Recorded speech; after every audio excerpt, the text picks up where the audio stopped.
The following is a special presentation of Tony Kurre Radio with Dr. Alex Heublein and Dr. Josh Klapow. This is Adapt or Perish. Welcome to Adapt or Perish, along with Dr. Alex Heublein, president of Adaptigent. I am Dr. Josh Klapow, and today we're talking the quintessential, infamous, every company wants to talk about it. How do we scale? Scalability. This is how we're going to make more money with working less. We're going to work less, make more. It's going to be awesome. We're going to have global empires. We're going to take this great crystallized idea we have and develop it for the masses. And let's get going. And so many companies absolutely never get there. Beyond maybe scaling for, 20 people versus 15 people. So talk to us, Alex, about scaling and scalability and sort of where we should be thinking and how we should be thinking about scaling. And maybe some companies shouldn't be thinking about scaling, because that's all I hear is we've got to scale. We've got to scale. In order for us to make money, we've got to scale. Your thoughts, Alex? It's all about growth, right? It's all about how do we grow. And yeah, look, a lot of companies have gotten themselves into trouble trying to grow and knowing the rate at which to scale the company, the rate at which you want to grow, that can have a dramatic impact on your company's future. If you go too slowly, you end up in a situation where maybe you get acquired because you're not growing as fast as a competitor, or you grow too quickly, you sort of get out ahead of your skis, and then you find yourself in a situation where you can't service your customers, you can't do what you set out to do. Like, I think a really good example of this recently is Peloton. So I just bought one of these Peloton treadmills. Now, I've only been on it once. I've had it for about a month, and I swear I'm going to get on it this afternoon. Whoa, hang on. You bought it. I know this is time stamping it a little bit. You bought it. Now, are they having sales on it because of this? Did you get it at a discounted price? Well, it wasn't. Yeah, it was at a bit of a discounted price, and they just raised the prices over the last 2 or 3 weeks or so. They're charging a delivery fee now for it, which is really expensive. It's like $400 or $500 to get it delivered. But this is a company that great products. I mean, amazing stuff. I have nothing bad to say about Peloton. They kind of reinvented the home fitness world. You've got these live classes you can join. It's this beautiful big screen, and you compete against other people. I was on the Peloton the first time, and I was doing this 20-minute workout, and there was somebody named, Barbara Kay or something. And I was like, I'm going to beat her. And then she kept trying to beat me. And I was like, man, I got off that thing after 20 minutes and I was exhausted. And it was all about the motivation of trying to beat someone I don't know, right? Who lives in Chicago or somewhere. Right. And so it was fun, right? It sort of gamified the system. But this is a company that, when the pandemic hit, everybody wanted home fitness equipment. And so these guys, they scaled up, they built these things as fast as they could. They ran into some problems with some of their designs, and they had to do some recalls and whatnot. And, just recently they brought in a new CEO because they had gone past what they probably should have from a growth standpoint. And they needed to kind of rein it in, rethink their business model. They had warehouses full of the equipment that they had produced.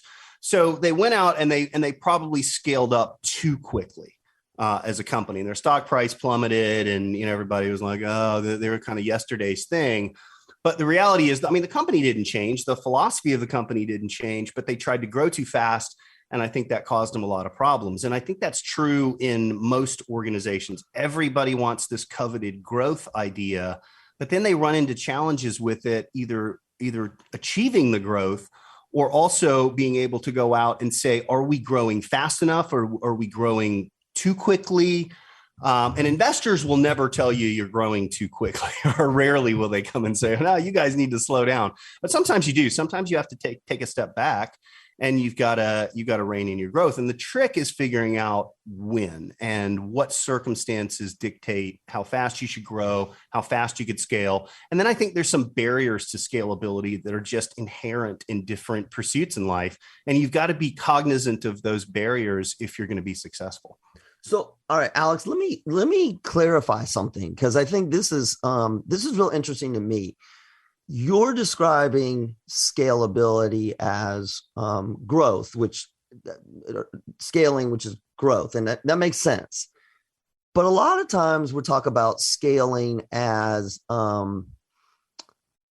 it's almost I guess you would, well, it's economies of scale, right? So the idea is this idea that you're going to create something that is able to expand itself easily, quickly, or not quickly, easily, and if you will, exponentially, that it what you start off with should be easy to reach the masses. Are we talking about the same thing here? Because it's the same word, but I'm almost thinking like, again, the use of technology. I know from the company that I work with, our idea was, can you get people to engage in health-related behaviors using incentive programs? And we said, okay, well, it's incredibly scalable because we use the same technology that loyalty programs do, right? And instead of rewarding you for a purchase, we're going to reward you for a health behavior. And that's much more scalable than having a homegrown program that each employer does, right? The technology allowed us to reach more people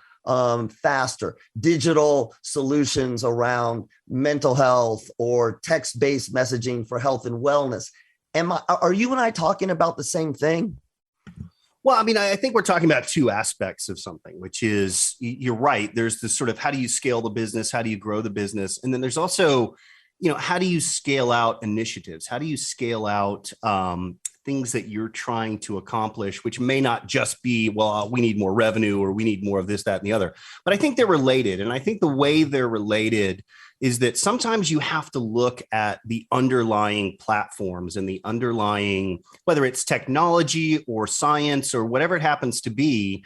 I think there are some fundamentals that all of these scaling initiatives are built upon that can either accelerate the scaling, like you just described, or they can inhibit the scaling. So a really good example of this, just to bring it back to real life, when I was 6 years old, and I'm dating myself, or this was back in 1976, if my parents had had a few $1,000 laying around, they could have put me on an airplane that could have traversed the Atlantic Ocean from New York to London in about 3 hours. Now, today, I don't care how much money you have, you can't buy a commercial airplane ticket that'll get you there in under about 6.5 hours. So about twice as fast when I was 6 years old. And this was almost 50 years ago. And you say to yourself, well, what the heck happened there, right? Why aren't we all flying around the world at thousands of miles an hour and getting from place to place in a couple of hours versus 10 hours or whatever it is? So layovers. It's those layovers that kill you. Exactly. But at the same time, I'm literally wearing a wristwatch right now that's more powerful than the most powerful computer in the world when I was 6 years old. And so you say to yourself, you scratch your head and you go, what happened here? Why do we have such? And you would think that wristwatch advancement wouldn't be nearly as important as moving people across the planet really quickly. And so the interesting part about that is that the fundamentals just weren't there for certain scaling. So in the airline industry, for instance, what they found was that they ran into this pesky problem called the sound barrier. And so when you get up to the speed of sound, which is, 700 something miles an hour, depending on, whether you're at sea level or cruising altitude, but they ran into the speed of sound where when an airplane crosses the sound barrier, it has to push its own sound waves forward, which is a really odd way of looking at it. But it turns out it takes a lot more fuel to go that fast and to push your own sound waves forward through the atmosphere. So they found out that, we've got the technology to go scale this thing up to fly at thousands of miles an hour, but there's no way we can make it economically viable. It's just too expensive. You need too much fuel so on and so forth. So that's why we don't have any supersonic airplanes anymore, at least commercial ones. We have fighter jets and whatnot. But they ran into kind of a fundamental scaling barrier where they said, we're just never going to be able to get around this economically. Whereas computers and computer microprocessors, they found out, wow, there's a really easy way of scaling this stuff up, right?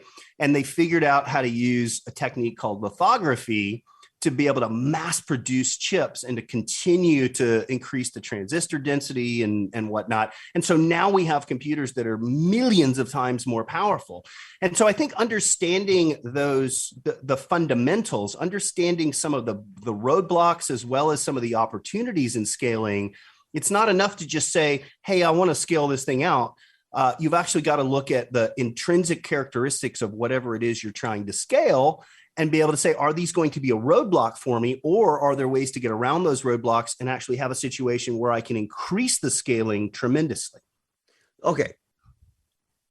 First of all, yeah, I need to breathe and pause and take that all in. I feel like, what do you have your PhD in? With strategy, business administration. Yeah, basically strategy. Jeez, dude, you need I was going to tell you and tell me you had 3 PhDs, one in physics, one in, okay. But you're tapping into a point here where I want to push back on you on one part, because we've done shows on innovation and we've done shows on disruption and disruptors, and you've talked about, you use the airline example, but how, if you're going to be a visionary, how do you know that we're never going to be able to XYZ versus Elon Musk? We're going to find a way to XYZ. Because the way you're sort of describing it is you got to be careful because there are certain things that may prohibit you from scaling. Do we say, well, that may be true, but we'll just figure out how to get past that? Obviously, the airline example, you gave a great example, but that's in hindsight that we're looking, and we're still not done, right? We don't know what's going to happen 50 years from now. So I guess that's a long way of saying, how do you balance the realization that there are barriers, and I may be in an industry or a business, or I may have a product that's just, I can't scale it, versus that there's got to be a way to. How do you do that from a strategy standpoint? Well, and actually, again, think about Adaptigent. Your clients are coming to you, help us. We've hit a roadblock. There's got to be a way that we can use our legacy systems and still compete for the future. So where is that balance from a strategy standpoint? Well, I think there's 2 ways of looking at it, right? There's the way of looking at it that's, I've got some stuff and I want to scale it. And that's one sort of class. That's one class of challenge you run into. I got some cool things. I want to scale them. I want to grow, or I have an initiative. I want to grow it. And you're sort of starting with this preset notion of, this is the thing I have and I want to scale it. Now, a second way of looking at it is to look at the underlying, and I'm going to use the term platform here, but looking at the underlying platforms that are out there and that are emerging and saying, how can I use these platforms to scale out some of the things I want to do? So it's a very different way of looking at the world. Mm-hmm. So let's take it back to the music industry. So the music industry for literally hundreds of years was limited by the fact that you could only listen to music by going to a live performance. Mm-hmm. So there was a built-in scalability limitation to music. And there was only so big you could make an arena or an amphitheater or whatever, an opera house. You could only make those things so big so that if you were a superstar musician, if you were the rock star of the day, there's only so many tickets you could sell. There was only so much growth you could have because you were limited by how many performances you could go out and do. Mm-hmm. But then along came the ability to record music and broadcast music and distribute music over the radio, over records and 8-tracks and cassettes and CDs and now streaming that completely changed that paradigm. And it had, different effects. So I don't think anybody was sitting around back then saying, well, how do we scale out music? Or they probably were, but they were looking at very they were looking at very traditional ways of doing it. Well, we'll just build a bigger arena and more people can go listen to this orchestra or whatever it was back then. And then along came this new platform and people said, wow, we can scale out this music thing infinitely almost. We can, and now with streaming, it's truly infinite. You can stream to everybody in the world. So you can expose your music to a much, much larger audience, literally just about everybody on earth. And so we're doing that right now on TKO. We are doing it right now. Anybody that's listening to this, and we have people listening to it from all over the world, we're using that platform to take a message and a set of messages and broadcast them out there to a wide range of people from different backgrounds and whatnot. So I think there's the ability to look at it. You have to look at it both ways. You have to look at it from the perspective of how am I going to scale this out, but also look as a business or an organization for opportunities to use the platforms that are available to scale out whatever it is you're trying to do. So a really good example of this that I'm working on right now is the pastor at my church came to me a few weeks ago and he said, what do you know about the metaverse? And I said, well, like I'll never say I don't know anything about something. I was like, well, it's kind of a niche thing right now. And he says, I want to expand our church out into the metaverse. I want to have like a virtual reality church where people can come hear the message and they can join us from all over the world. And so that's a really good example of something people have been preaching for thousands of years. Now they're looking at it saying, how can we take this and make it more interactive and scale it out to a broader set of people? And so they're using this, emerging virtual reality, augmented reality platforms to be able to do that. So I think you have to be cognizant of this stuff, right? You have to be looking at it you got to kind of get outside the box in your thinking when it comes to scaling and look at what kind of platforms are out there for me to be scaling with. Or maybe I need to create a new platform to be able to scale what I really want to be able to accomplish. But I think too many organizations just look at it and they say, how can we scale this? And they use a lot of traditional methods and they don't go anywhere because they're not thinking more broadly about what the capabilities are today. So interesting. You bring up this really interesting point. And we don't see it in every company, but I have definitely seen a sort of, I guess you'd say binary, two buckets. One is we've got to build it ourselves. We need to, whatever it is, we need to make it ourselves. We need to make it and own it, right? Versus the mindset of just what you sort of said. We need to look at what's out there and what can we leverage? What can we leverage? Whether that is leveraging through a partnership, leveraging through an acquisition, but we're not really good at platforms, for example. So how do we partner with that? But the reason I think this is interesting is because then you start getting into the human factor, which is, well, if we don't own it, then does that put us at risk of becoming a commodity? And if we do own it, are we going to have to invest so much that it's going to take so much time to take us out of our business? And what do we want our revenue to be? And the reason I'm saying all this is you literally, depending on sort of what your biases are, you literally can either miss an opportunity, make the wrong decision about build. Well, it's a whole show. It's build versus buy, right? It's build versus buy. So what are your thoughts about that when you sort of go out there? And again, I know you all almost by let's turn it into Adaptigent. Instead of what you do for other companies, how do you all work this? Is your solution, you're building everything then to go out and help other companies leverage? Do you leverage technology without giving us any proprietary stuff? How does it work internally for Adaptigent? Yeah, no, that's a great question. And it's a very timely question because for a long time, the company had what I'll call a not invented here syndrome. They were like, well, if we didn't invent it, we're not gonna go out and use other people's stuff or whatever. Right. So there was kind of this mentality of, no, we have to build it all.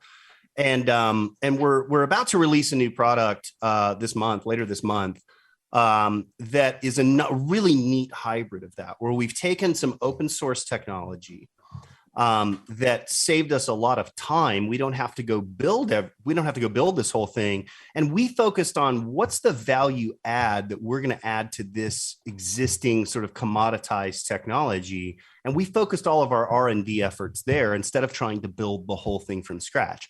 And that gives us the ability to get to market much more quickly. It lets us reduce the amount of investment we have to go make in this thing. And it lets us scale it out very quickly and very easily because we're building it on top of a very proven, scalable, ubiquitous technology platform that happens to be open source. So that's a really good example of, you don't have to build everything yourself. You don't have to go out and create every bit of what you're doing internally. You can partner with people. You can leverage other platforms to be able to go out and build a tremendous high growth business. But you got to be aware of what's going on around you. You've got to be aware of the broader environment. And I think too many companies get myopic and they look very, very closely at just what are they doing? How can we improve our stuff? How can we create more differentiation in our own proprietary, whatever it is? It could be software, it could be your manufacturing process, whatever. But I think we're starting to move, and I think this has been going on for a few years now. We're moving into a much more open world where people realize that, and I've always had the saying that simplicity and ubiquity always win over complex niche stuff. Right. Complex niche stuff is really hard to scale. But if you can find stuff that so one of the keys to scalability is simplicity. The simpler I can make something, the more it will scale almost every time. So we make software that is just stupid easy to use. You don't have to write any code. You don't have to deal with all the complexity. We hide all that complexity and we focus on what's the business really trying to achieve here, as opposed to, oh, now we got to go do all this code, maintain all this stuff and everything else. So our philosophy as a company is focus on simplicity, focus on things that are really, really easy to use. Not so much on, do we have every single possible feature that a customer might want? We try to focus on, let's make it simple, and then we'll build those features as we go. And again, if you look at the World Wide Web is a great example of this. The World Wide Web came out, the internet was already there. And then Tim Berners-Lee sat down and said, you know what, it'd be great to be able to share scientific documents and research over this new network. He created this, protocol, HTTP. He created this markup language called HTML. And back then, just about anybody could build a website. It was not complicated. They didn't look great, but it was so simple that an average person could sit down and go, I can figure this out. And so it just grew dramatically. It scaled to what it is today, which is everywhere. And part of the reason that it was able to scale so rapidly was because it was so simple and everybody could get access to it. So I think you've also got to look at characteristics of what you're trying to do and focus in on what are some of the things I can do as an organization to scale this stuff out. And again, I think one of those is simplicity. The other is ubiquity. And by ubiquity, I mean, we used to charge our customers. We have a server component of our software where you run the stuff. And then there's a designer component that you run on your computer where you make these nice little workflow diagrams. Now, we used to sell the servers, and we'd also charge our customers for these design environments that they would run on their machines. And then we took a step back and we said, well, that's stupid, right? I want as many people building these things as I possibly can. I don't want to limit people from using my stuff, right? I want to go out and have them build more and more so they buy more of the server stuff, which is where we make most of the money, as opposed to charging them for every single, one of these copies of this piece of software that they get. So we made our software simple, and then now with our pricing models, we're making it ubiquitous so anybody in the company can go use the software and build these things. So those are two ways you look at scalability, and you say, if I can make it simple and I can make sure everybody gets access to it, I'm probably going to win over competitors that make it complicated and they limit what people can do and they limit the access. Well, you just touched on an interesting part of that too. Up until your last statement, we've been talking about sort of the product itself and partnering versus development and simplicity. But what I really like what you just said is changing your pricing model. Right. So part of what can impact your scaling is what are you charging for? Are you giving away or giving it at a more discounted rate in order to create more growth? Right. And so this, because this is the idea of, I come from a car family. I don't want to say this, fleet sales versus sort of the high end niche sport. What I really liked about your discussion here is that scalability may also be, and correct me if I'm wrong, almost the way that you're thinking about and configuring your business and sales. It's not your product, but your product sales and the pricing around that. I mean, can't that inadvertently or I'm sorry, affect your scalability? Oh yeah, no, absolutely. Your go-to-market strategy, your pricing models, the way you design things, those can all contribute tremendously to scalability. And again, you look at our example, we made things simple, we made them more ubiquitous, and we simply did that through a pricing policy. We didn't have to change our software. We didn't have to change anything about it. We didn't have to invent new technology. We just changed the way we were going to market to base what we were doing on those two things. And again, I'm a big believer that if you make it simple and everybody has access to it, you'll probably win versus stuff that is proprietary and complex and not everybody has access to. So yeah, and so you have to think of it in a much more holistic way. You got to think about it from a marketing standpoint, from a branding standpoint, from a go-to-market and pricing model standpoint, from a sales standpoint. I mean, if you look at software as a service, you know, we've seen a tremendous increase in this idea of software as a service where I'm not buying software. I'm basically just buying access to software for a particular period of time. And that model has really taken off now that cloud computing has become more ubiquitous. This idea of effectively renting software for the duration of time or for the number of transactions or whatever that I'm going to do, it takes all the management of the software off my hands. I don't have to buy servers. I don't have to do any of that stuff. I'm really just renting a service. You're not renting it. You're not renting it. You're leasing it. You're leasing it. Yeah, you're leasing a service. It sounds better. The renting sounds cheap. Okay. You're doing a very high-end lease on some software. That's right. But that model is taken off because it simplifies things. It makes it really simple for the IT guys, for the business to go out and acquire and consume this stuff. It makes it more ubiquitous because I'm only paying for what I use, right? As opposed to going out and paying a whole bunch of money up front and then hoping all my people and all my employees use it. So again, it goes back to this, and everybody can access it because all you need is a web browser in most circumstances to access this software, which everybody has.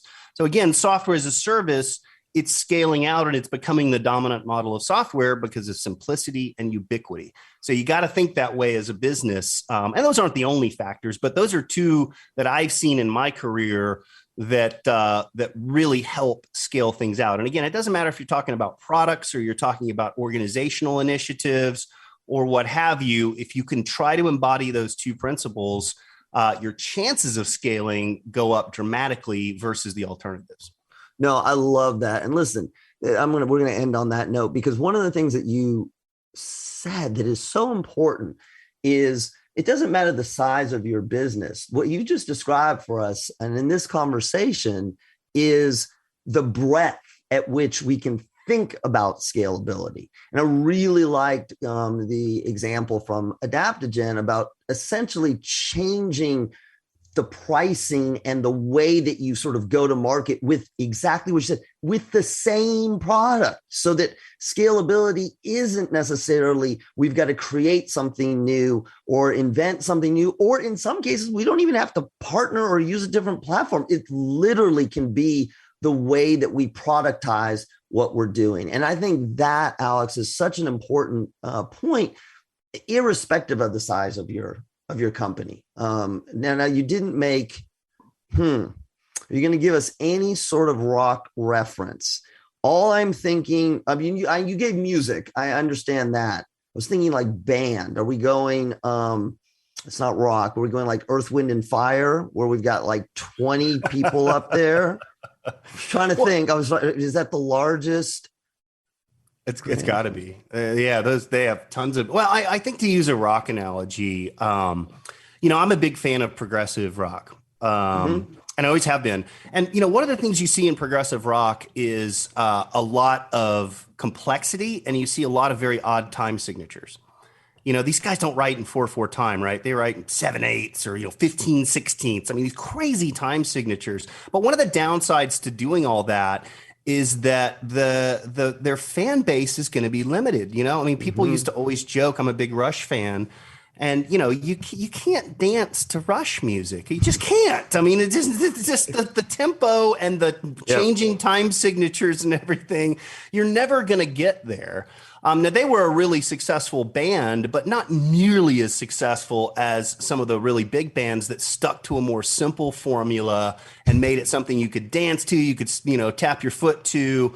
And so I think we even see it in the rock and roll world. Sometimes you have to make trade-offs, but scaling isn't the only thing. There are plenty of great bands out there that did really well for themselves and they built their own niche, and God bless them. They're great music. And then there's other bands that figured out, no, let's scale this thing out. Let's make a whole bunch of money. You got to determine as a company, what are your priorities and what do you want to do? Do you really want to scale really fast? Or do you want to have the types of products that are still niche? There's no right or wrong answer there, but you got to understand the fundamentals if you're going to make a decision like that and make an intelligent decision. All right, last question, and then we got to wrap. Last question. Closer to the heart, power ballad, or would you say Rush doesn't have any power ballads? Oh, that's a tough one. I mean, I think they may have a couple. Closer to the Heart to me is more of a folky song than anything else, right? But a great actual tie-in to this whole topic, because that song is all about craftsmanship.